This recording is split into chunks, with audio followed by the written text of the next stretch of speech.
Hello प्यारे बच्चों, सरल रेखा में गति हिंदी मीडियम एनसीईआरटी के संपूर्ण हल।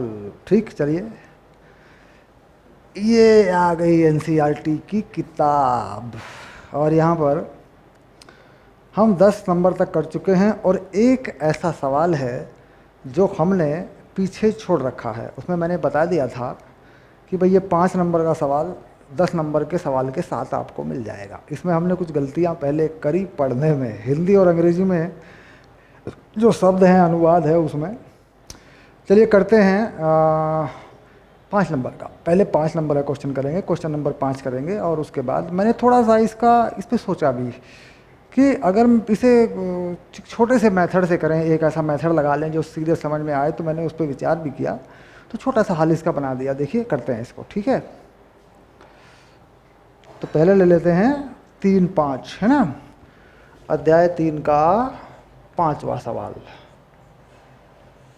ठीक, पढ़ते हैं इसको, फिर से पढ़ते हैं। देखो, कोई जेट वायुयान 500 किलोमीटर प्रति घंटे की चाल से चल रहा है। यह जेट यान के सापेक्ष 1500 किलोमीटर प्रति घंटे की चाल से अपने दहन उत्पादों को बाहर निकालता है। जमीन पर खड़े प्रेषक के सापेक्ष इन दहन उत्पादों की चाल क्या होगी? तो बड़ा सरल सा सवाल है। देखो, मान लीजिए कोई लाइन मान लें और ऊर्ध्वाधर लाइन मान लें कोई, मान लीजिए, और यहाँ पर कोई प्रेषक खड़ा कर दें। देखो ये प्रेषक खड़ा होगा यहाँ पे, है ना, ऐसे प्रेषक खड़ा कर दें यहाँ पे, और यहाँ से वायुयान यहाँ पे मान लीजिए कोई वायुयान है, मान लीजिए ऐसे ऐसे, और इसको आगे की तरफ चला दें। वायुयान की जो स्पीड है, जो चाल है, उसको मान लें u, और ये मान लें 500 किलोमीटर प्रति घंटा, ऐसे मान लें। ठीक, और इसके पीछे इसके दहन उत्पादों को पीछे निकाल दें ऐसे। वायुयान के सापेक्ष जो है दहन उत्पादों की चाल ये दे रखी है, पीछे की तरफ मान लें इसको v ऐसे, और ये v का जो मान दिया है ये दिया है 1500 किलोमीटर प्रति घंटा। ठीक, इस तरीके से मामला है। अब यहाँ पे होता क्या है, सापेक्ष गति या आपेक्षिक गति में थोड़ा समय गुजार कर देखते हैं, थोड़े समय के बाद। अब मान लीजिए ये जो स्थिति है इसकी, ये स्थिति मान लेते हैं, मान लो t बराबर 0 समय पर है। ये प्रेषक के बिल्कुल ऊपर ये विमान t बराबर 0 समय पर देख रहा है। फिर उसके बाद विमान आगे जाएगा, दहन उत्पाद पीछे आएंगे। तो कुछ समय के बाद अगर मैं देखूं ये विमान कहाँ पहुँचेगा, तो देखो विमान यहाँ पहुँचेगा। विमान मान लो यहाँ पहुँच जाएगा। ये विमान की देखो दूसरी स्थिति बता दी मैंने कुछ समय के बाद ऐसे। ठीक, ये विमान की दूसरी स्थिति बता दी मैंने ऐसे, ऐसे बना लो इसको, है ना, यूँ, है ना, ऐसे। और ये कितना चलेगा? ये चलेगा 500 गुना डेल्टा टी। ये जो डेल्टा टी है ये थोड़ा सा समय मान लिया। डेल्टा टी जो है यहाँ से लेके यहाँ तक जाने का समय मान लिया डेल्टा टी। तो ये क्या हो गया? ये बन गया विस्थापन कहें या दूरी कहें, क्योंकि एक ही दिशा में जो चाल है वो वेग के बराबर ही होती है। ठीक, अब इसमें इतने से समय में जो दहन उत्पाद हैं वो विमान से पीछे हट जाएंगे। विमान के सापेक्ष कितना पीछे हट जाएंगे? 1500। तो यानी यहाँ से अगर देखा जाए दहन उत्पाद यहाँ से, ठीक, कितना पीछे आएंगे? तो दहन उत्पाद यहाँ से पीछे पहुँच जाएंगे इस जगह से, ठीक है, क्योंकि दहन उत्पाद इसमें से निकलते जा रहे हैं, है ना। तो ये पीछे पहुँच जाएंगे यहाँ से 1500 मीटर प्रति सेकंड के हिसाब से आएंगे। तो दहन उत्पादों को यहाँ मान लेते हैं, ठीक, क्योंकि इनकी चाल पीछे की तरफ ज़्यादा है।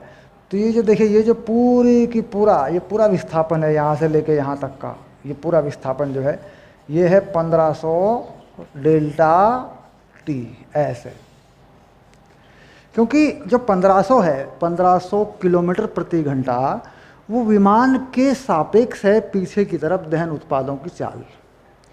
तो विमान अगर थोड़े से समय में 500 किलोमीटर प्रति घंटा की चाल से आगे बढ़ता है तो विमान से 1500 किलोमीटर प्रति घंटे की चाल से दहन उत्पाद पीछे हटते हैं। ठीक, अब यहाँ पर यह आता है कि प्रेषक के सापेक्ष जो है दहन उत्पाद जो है, देखिए प्रेषक के सापेक्ष दहन उत्पाद कितने हो गए? तो ये प्रेषक है, तो प्रेषक के सापेक्ष दहन उत्पादों की चाल हो गई v, और इसे मान लेते हैं v रिलेटिव ऐसे। और ये हो गई डेल्टा टी, ये हो गया देखिए ऐसे, ये हो गया वो विस्थापन जो प्रेषक के सापेक्ष है। प्रेषक के सापेक्ष ये विस्थापन है क्योंकि ये दहन उत्पाद है। अब इन्हें जोड़ देते हैं, देखो V relative plus 500 V relative delta T plus 500 delta T बराबर 1500 डेल्टा टी। तो इसमें से डेल्टा टी हटा देंगे तो वी रिलेटिव का मान आ जाएगा, रिलेटिव बोलते हैं आपेक्षिक, आपेक्षिक वेग का परिमाण यहाँ पे लगा देंगे या आपेक्षिक चाल लगा देंगे। ठीक, तो ये हल हो गया, आ गया देते 1000 आ गया, देखो सीधा 1000 आ गया, 1000 आया। और किस तरफ आया, किस तरफ है विस्थापन, पीछे की तरफ। ठीक, तो ये प्रेषक इन दहन उत्पादों को पीछे की तरफ, विमान की विपरीत दिशा में, क्या लिख दें इसको, विमान की विपरीत दिशा में। और ये हो गया किलोमीटर प्रति घंटा, किलोमीटर पर आवर है ना, किलोमीटर प्रति घंटे के दिशा में दहन उत्पादों को चलते हुए देखेगा। यानी जो प्रेषक है वो कहाँ देखेगा, पीछे की तरफ देखेगा। ठीक, तो ये इस तरीके से विस्थापन के पदों में इसको ऐसे समझा जा सकता है। ठीक, सरल हो गया, समझ में आ गया। कुछ समय मान लिया, विमान को कितना आगे बढ़ा दिया, 500 डेल्टा टी, और विमान से दहन उत्पादों को कितना पीछे फेंक दिया, 1500 डेल्टा टी। तो प्रेषक के हिसाब से, प्रेषक के अनुसार कितना पीछे आ गया, वी रिलेटिव डेल्टा टी। तो V relative delta T plus 500 delta T को मिला के पूरा 1500 डेल्टा टी कर दिया और वी रिलेटिव का मान निकाल लिया। ठीक, ये क्वेश्चन सरलता से बिल्कुल ऐसे समझ में आ जाता है, सीधा सवाल है। ठीक है, चलिए अब चलेंगे अगले प्रश्न की तरफ।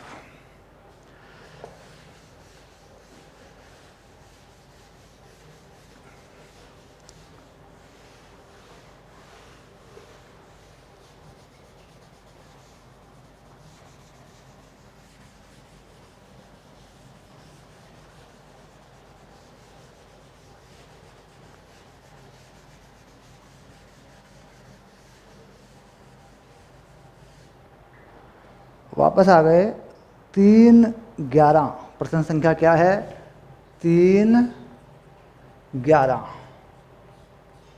ये आ गया देखिए 311। ओके,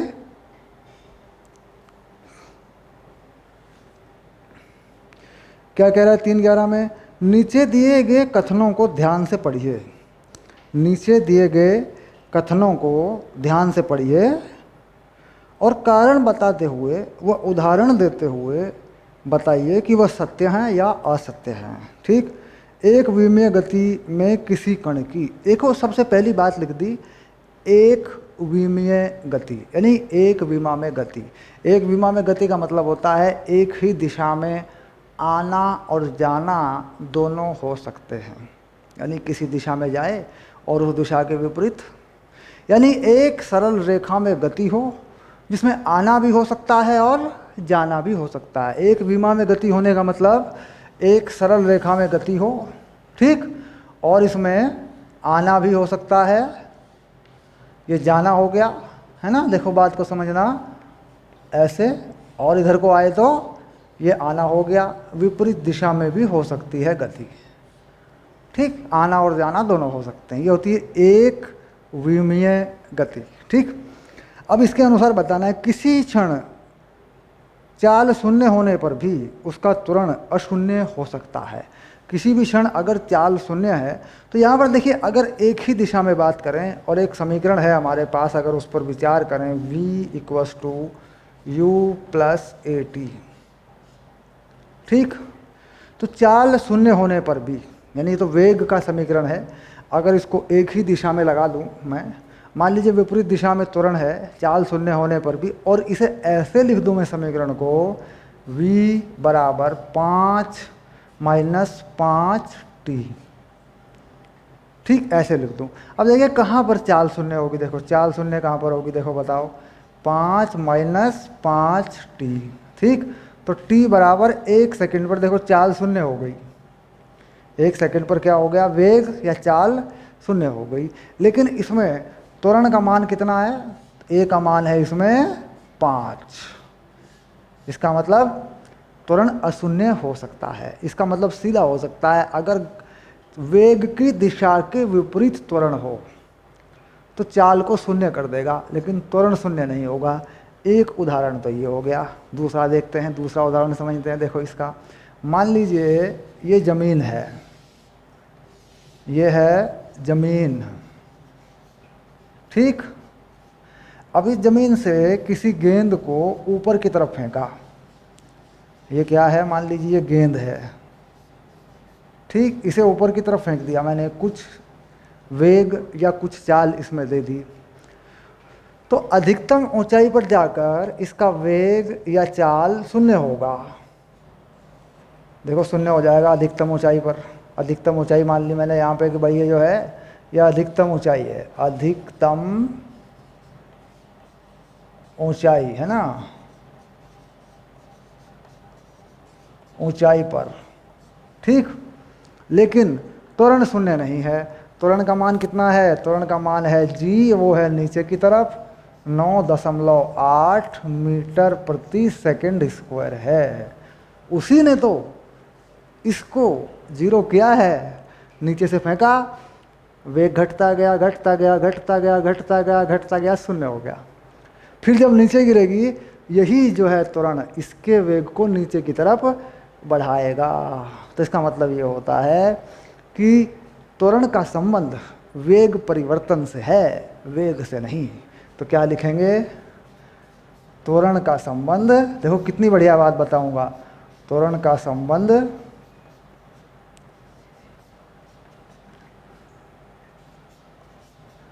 वेग परिवर्तन से है,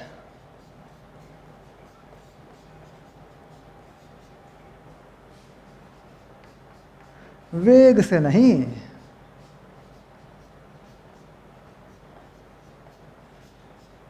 देखो ये कितनी बढ़िया बात बताई, देखो कितना अच्छा पॉइंट है ये। यानी वेग परिवर्तन से त्वरण का संबंध है, वेग से नहीं। वेग के बारे में कोई भी जानकारी हो या ना हो, इससे कुछ पता नहीं चलता त्वरण है या नहीं है। तो इसका मतलब ये बात सच है, किसी भी क्षण चाल शून्य होने पर भी त्वरण अशून्य हो सकता है, कोई बड़ी बात नहीं है, ठीक है। कुल मिलाकर ये बात सही है। तो ए जो है कैसा हुआ? ए बताओ, ए कैसा हुआ? ए हो गया सत्य। ये देखो, किसी भी समय कुछ भी वेग होने पर भी कुछ भी त्वरण हो सकता है। किसी भी समय कुछ भी वेग होने पर, कुछ भी वेग होने पर कुछ भी त्वरण हो सकता है, क्योंकि वेग का त्वरण का संबंध वेग परिवर्तन से है, वेग से नहीं, ठीक। चलिए अब चलेंगे बी वाले पर चर्चा करेंगे। देखो बी वाला पॉइंट क्या है।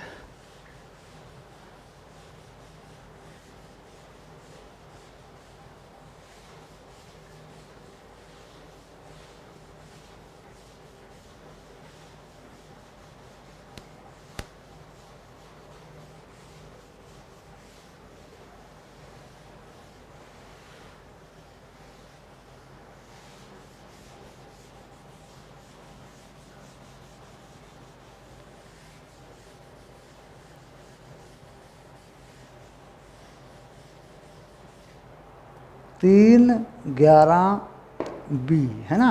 अब बी आ गया। देखो बी में क्या कहता है, इस पर विचार करते हैं। देखो बी में कहते हैं चाल शून्य होने पर भी वेग अशून्य हो सकता है। चाल शून्य हो जाने पर वेग अशून्य हो सकता है, इसे कहेंगे असत्य। यह असत्य है, ठीक। क्यों? क्योंकि चाल शून्य होने पर, चाल क्या है? चाल बराबर वेग का परिमाण। आप जानते हैं कि चाल जो होती है वेग का परिमाण है, ठीक।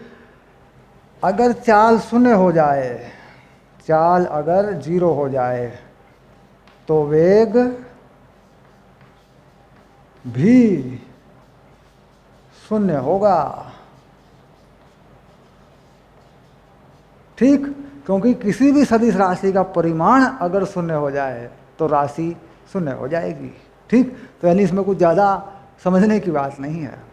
ये कह रहा है कि चाल तो शून्य है और वेग शून्य नहीं है, ये नहीं हो सकता, क्योंकि चाल होती क्या है? चाल होती है वेग का परिमाण। ठीक, चाल हो गई शून्य तो वेग भी शून्य होगा। और ये बात लागू होती है तात्कालिक के केस में।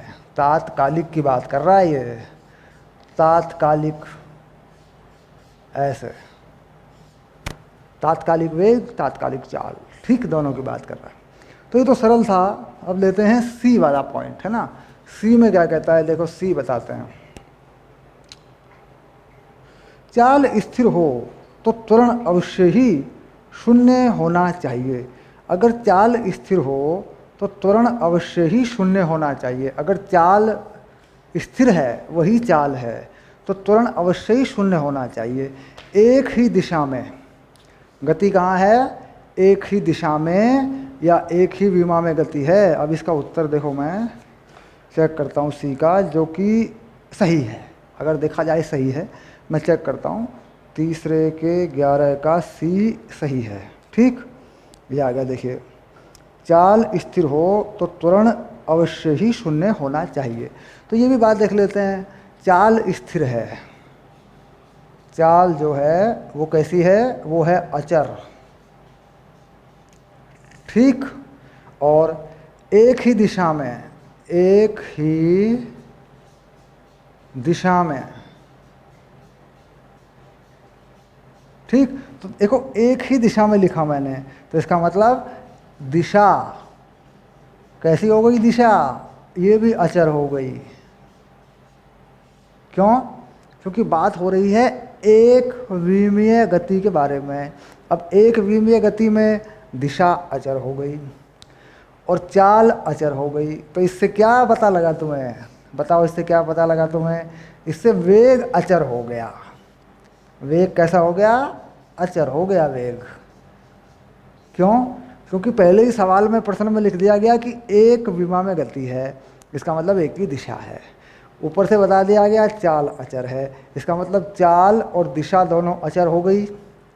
तो वेग में चाल भी होती है और दिशा भी होती है, वेग अचर हो गया। इसका मतलब जो त्वरण है वो कितना बन गया? शून्य। त्वरण शून्य हो गया, त्वरण शून्य।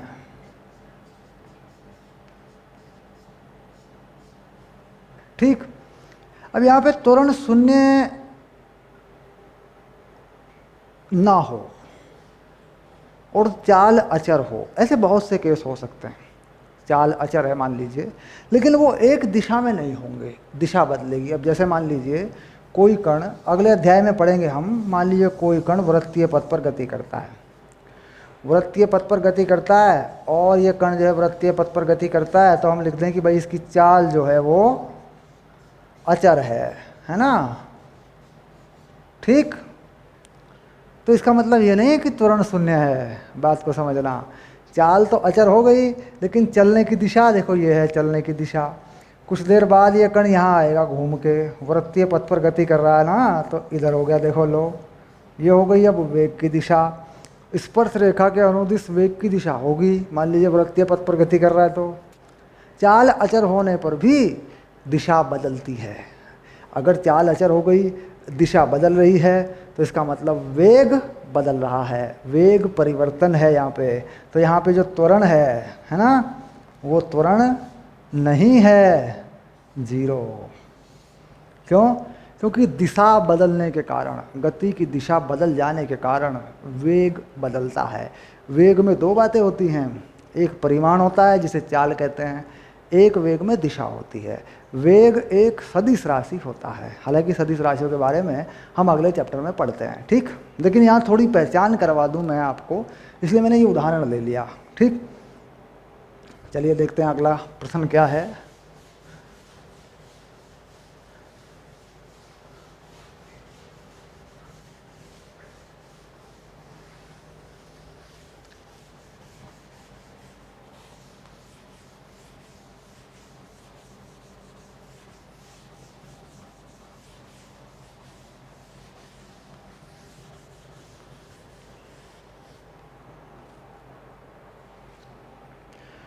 चाल अवश्य ही बढ़ती रहेगी यदि इसका त्वरण धनात्मक हो। डी में क्या कह रहा है, चाल अवश्य ही बढ़ती रहेगी, यानी जो चाल है ठीक वो बढ़ती रहेगी, बढ़ती रहेगी ऐसे लिख देता हूँ, देखो रहेगी में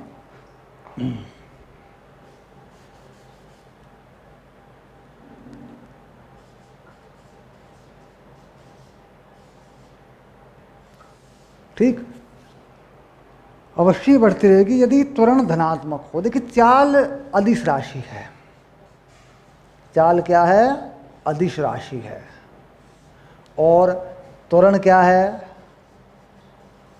त्वरण सदिश राशि है, त्वरण है सदिश राशि। ठीक, तो एक अदिश राशि और एक सदिश राशि में सीधे सीधे कोई संबंध स्थापित नहीं किया जा सकता। चाल बढ़ती रहेगी या घटती रहेगी, त्वरण धनात्मक होगा ऋणात्मक होगा, इसमें कोई भी संबंध स्थापित नहीं किया जा सकता। ये निर्भर करेगा कि चाल के साथ में दिशा लगाई जाए।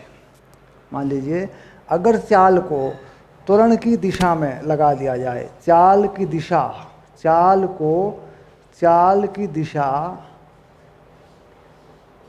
है ना बराबर त्वरण, त्वरण की दिशा, ठीक, देखो बढ़ती रहेगी, क्या होगा, बढ़ती रहेगी, चाल की दिशा भी वही है, यानी चाल पे दिशा लगा दी, अगर चाल पे दिशा लगा दी तो वेग बना दिया, तो वेग बढ़ता रहेगा, त्वरण की दिशा सही है।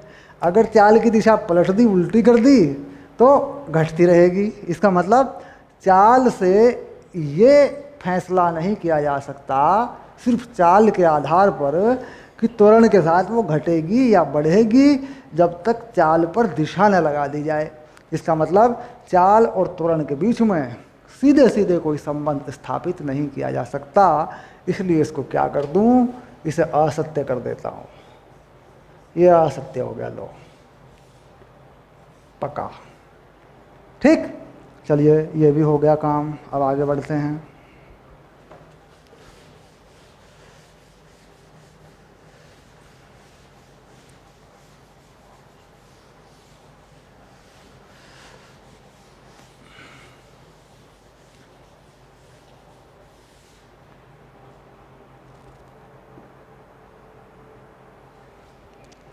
क्वेश्चन नंबर 12,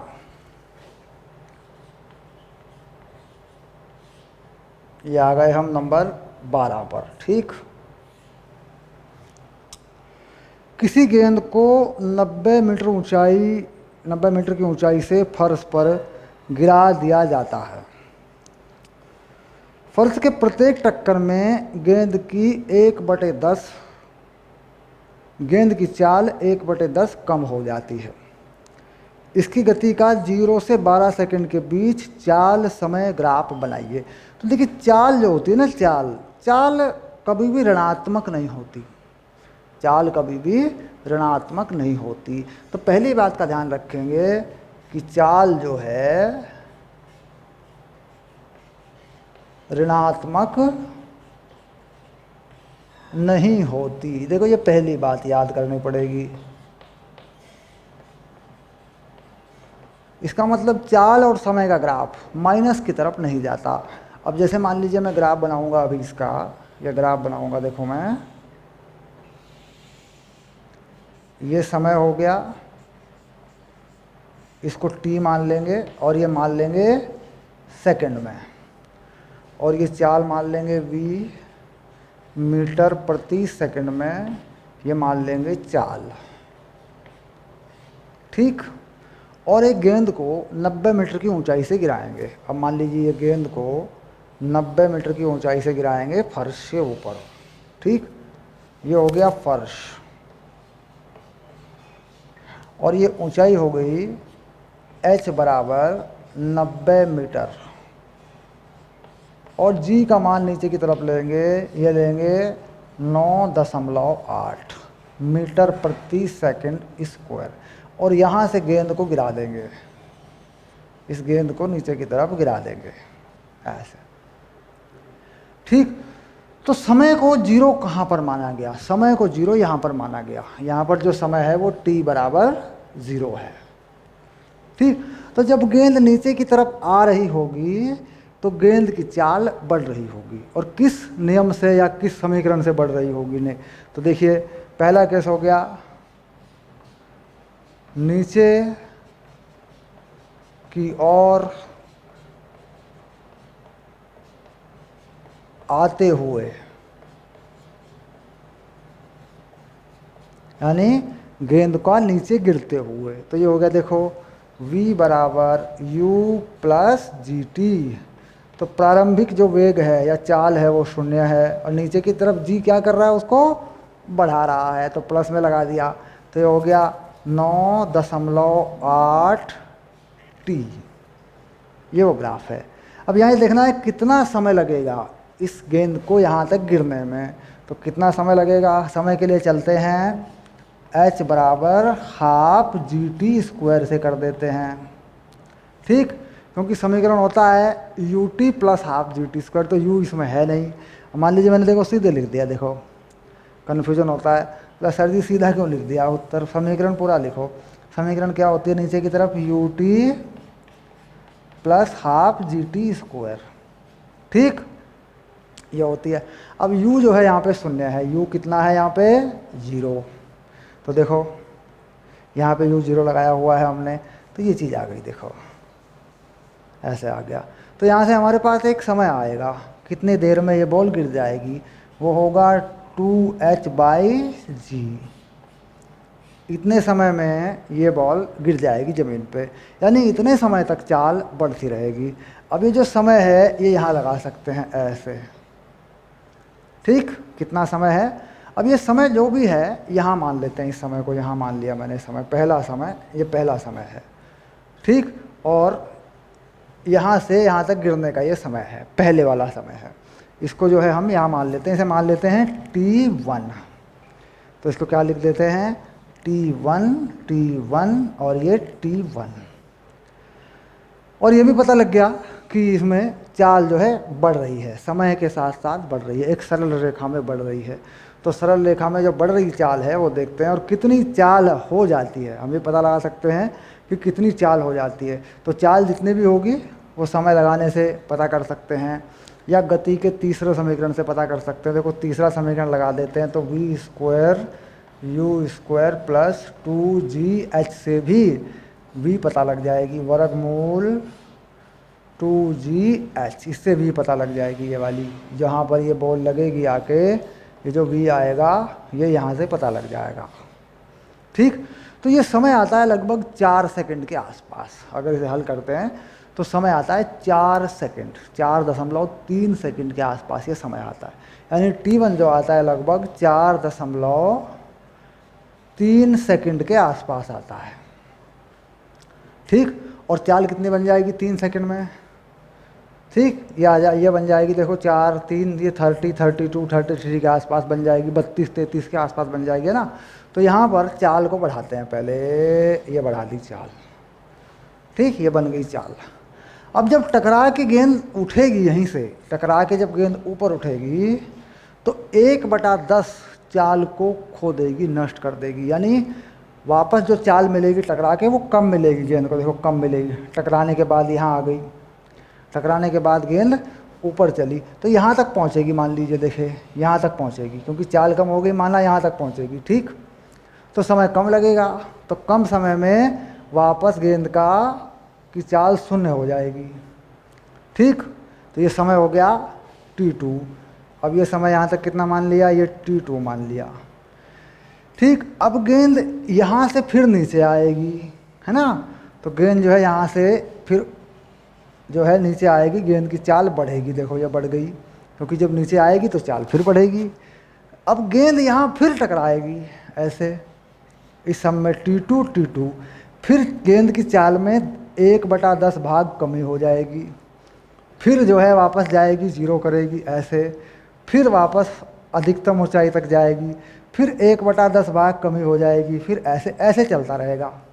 ठीक, यानी हर बार 1/10 भाग जब टकराएगी गेंद खो देगी। तो यहाँ पर अगर ये v है ना, तो यहाँ पर कितना है, यहाँ है 9v/10, यहाँ पर 9v/10 है, यहाँ पर भी 9v/10 है, ठीक, और यहाँ पर 9v/10 का भी 9/10 है, यानी यहाँ पर 81/81v/100 है यहाँ पर, ठीक, यानी हर बार 1/10 जाल को खो देती है। तो ये ग्राफ है। अगर 12 सेकंड तक जाना चाहते हैं तो 12 सेकंड का समय 4, 3, 7 और 3, 10 यहीं पूरा हो जाएगा, लगभग 12 सेकंड का समय। ये जो समय है देखो, ये 12 सेकंड का समय यहीं पूरा हो जाएगा, ठीक। तो कुल मिला के ये जो ग्राफ की आकृति है, ये वो आपसे मांग रहा है कैसा ग्राफ बनेगा। ग्राफ पर कोई पूरे मान आपको जो के त्यों रखने हैं ऐसी बात नहीं, अनुमान से भी मान ग्राफ बनाना है। ग्राफ की जो आकृति है ऐसे, टकरा के वापस चली तो 1/10 भाग खो दिया चाल का, फिर अधिकतम ऊंचाई तक गई, अधिकतम ऊंचाई पे चाल शून्य हुई, फिर नीचे की तरफ गिरने लगी, फिर टकराई फर्श पे, फिर 1/10 भाग खो दिया, फिर अधिकतम ऊंचाई तक गई। ये सब चलता रहेगा, ठीक। यानी बिल्कुल इस गेंद के चलने के साथ साथ हमें सोचना पड़ेगा। बन गया ग्राफ। चलिए, हो गया 12 नंबर का क्वेश्चन, ठीक है।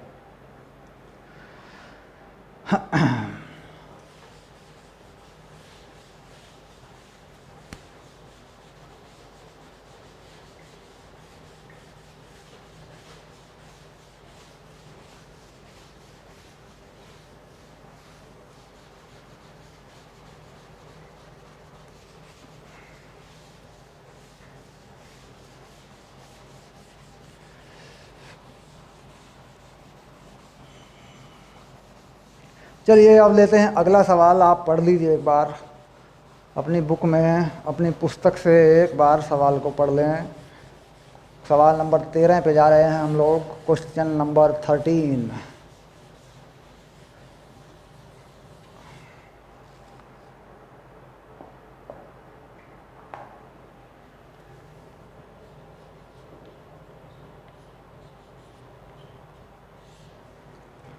क्वेश्चन नंबर 13 पे चल रहे हैं।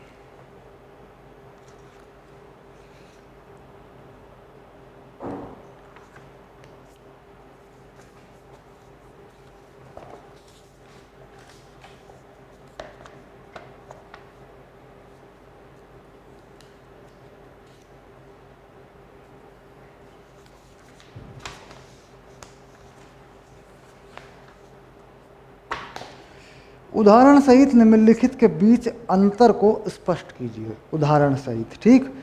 तो पहला भाग क्या है, देखो, एक पहला भाग है और एक दूसरा भाग है। ये है बी वाला हिस्सा, ओके। किसी समय अंतराल पर विस्थापन के परिमाण, जिसे कभी कभी दूरी भी कहा जाता है, और किसी कण द्वारा उसी अंतराल के दौरान तय किए गए पथ की कुल लंबाई। तो तय किए गए पथ की कुल लंबाई और विस्थापन, इसमें क्या संबंध हो सकता है। तो हम जानते हैं कि कुल दूरी जो है, कुल दूरी बराबर या अधिक होगी विस्थापन के परिमाण से। विस्थापन का परिमाण ये हम पढ़ चुके हैं, बहुत अच्छे से हम जानते हैं कि दूरी जो है, पथ की कुल लंबाई विस्थापन से बड़ी होगी या बराबर होगी, ठीक। ऐसा क्यों होता है, अब देख लेते हैं। मान लीजिए बिंदु ए से बिंदु बी तक गति हो रही है। तो ये गति मान लीजिए घुमा के होती है ऐसे, और एक सीधी रेखा में होती है। तो ये जो चीज़ है ये क्या है, ये है विस्थापन, ठीक, और ये है दूरी, ठीक। तो दूरी और विस्थापन समान होंगे यदि गति की दिशा में परिवर्तन ना हो। तो क्या कहेंगे, दूरी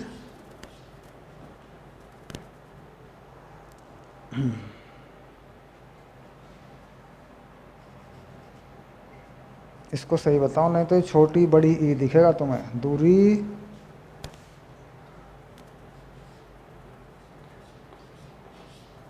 बराबर विस्थापन कब होगा, जरा बताओ। ये होगा जब गति की दिशा में परिवर्तन ना हो। पक्का, ठीक, दिशा में कोई परिवर्तन नहीं होना चाहिए, सीधी रेखा में एक ही दिशा में गति होती रहनी चाहिए, तो विस्थापन और दूरी बराबर हो जाते हैं।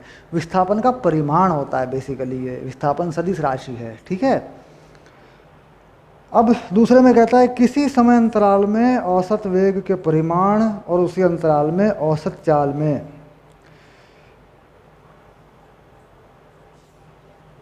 क्या अंतर किस प्रकार परिभाषित किया जाता है। तो औसत वेग, देखो देखो ये अलग अलग चीज़ें हैं, ध्यान रखना।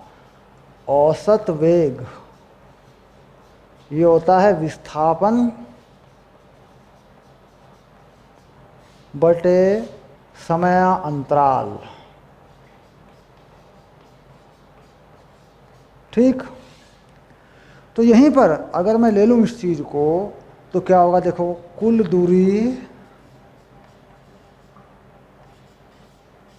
दूरी बड़ी या बराबर है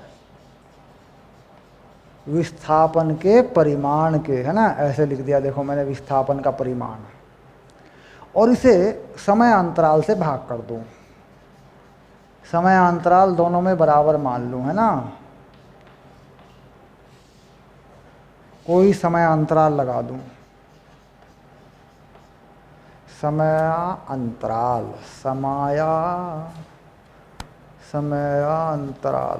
ठीक, ये लग गया, ठीक। तो देखो यहाँ पे क्या हो गया, औसत चाल, ये क्या बन गई, औसत चाल बड़ी या बराबर हो गई औसत वेग के, ठीक। औसत चाल अगर दिशा बदल जाएगी तो औसत चाल का मान ज़्यादा हो जाएगा, क्योंकि दूरी ज़्यादा हो जाएगी। अब देखो कैसे समझते हैं इस चीज़ को। मान लीजिए कोई कार एक ही दिशा में चल रही है, इस तरफ जा रही है, मान लीजिए कार जो है इस तरफ, कार लिख दूँ इसको मैं, है ना, ऐसे, ये कार है मान लीजिए, ठीक। ये कार एक ही दिशा में जा रही है, तो औसत चाल और औसत वेग बराबर हो गए, औसत वेग का परिमाण चाल के बराबर होगा। अब मान लीजिए कार जो है जाके वापस आ जाए, ठीक, पहले जाए यहाँ से और फिर वापस आने लगे ऐसे इस दिशा में, ठीक। देखिए विस्थापन घटने लगेगा, विस्थापन प्रारंभिक स्थिति से घटने लगेगा, क्योंकि ये वापस आ रही है, तो विस्थापन क्या होती है, कम से कम दूरी होती है, लेकिन दूरी बढ़ती रहेगी। दूरी क्या है, कुल पथ की लंबाई, तो इसका मतलब औसत चाल ज़्यादा हो जाएगी, औसत वेग कम हो जाएगा। और ये कार वापस वहीं आ जाए अगर जहाँ से ये पहले चली थी, तो औसत वेग शून्य हो जाएगा, लेकिन औसत चाल शून्य नहीं होगी, उसका मान आ जाएगा अच्छा खासा ना, उसका अधिकतर, उसका जो मान आएगा, अधिक वैल्यू कम वैल्यू जो भी मान कहें वो आएगा, वो शून्य नहीं होगा। तो कुल मिला के कुल दूरी बटे कुल समय, ये कुल चाल है, ठीक। और यानी अगर कोई गति शुरू हो गई तो औसत चाल शून्य नहीं हो सकती और दूरी भी शून्य नहीं हो सकती अगर कोई गति शुरू हो जाती है, लेकिन विस्थापन शून्य हो सकता है, औसत वेग शून्य हो सकता है, क्योंकि जिस बिंदु से वह वस्तु चली है अगर उसी बिंदु पर लौट के वापस आ जाती है तो औसत वेग शून्य हो जाता है और विस्थापन भी शून्य हो जाता है, लेकिन दूरी शून्य नहीं होती, चाल शून्य नहीं होती, यानी दूरी कभी घटती नहीं। ध्यान रखना, दूरी का ग्राफ अगर बनाएं, देखो मैं ग्राफ बना के बताऊं, इधर ले लूं दूरी और इधर ले लूं समय, ठीक। तो दूरी का ग्राफ हमेशा ऊपर ऊपर ऊपर ही चलता है, दूरी का ग्राफ कभी नीचे नहीं आ सकता, क्योंकि दूरी हमेशा बढ़ती है, ठीक। ये जो नीचे आते हैं ग्राफ ऐसे, ये किसके होते हैं, ये विस्थापन वाले होते हैं, विस्थापन कम ज़्यादा होता है। दूरी का ग्राफ हमेशा बढ़ेगा ऊपर को ही, वो कभी भी नीचे की तरफ नहीं आ सकता, यानी समय की तरफ नहीं बढ़ सकता, वो झुक नहीं सकता। एक दूरी प्राप्त हो गई, उससे नीचे की तरफ दूरी का ग्राफ नहीं आ सकता कभी, हमेशा उससे ऊपर ऊपर ऊपर को ही चलेगा, दूरी हमेशा बढ़ेगी, ठीक। तो खैर इन दो बातों को समझाने के लिए बहुत अच्छा प्रश्न था ये, दूरी और औसत चाल वेग में जो संबंध हम सोचते हैं। हालांकि जब मैंने थ्योरी पढ़ाई थी आपको तो ये सारी बातें मैंने बताई थी, बस ये है कि रिवीजन हो गया हमारा, है ना। चलिए लेते हैं अगली क्लास में 14 नंबर आते हैं।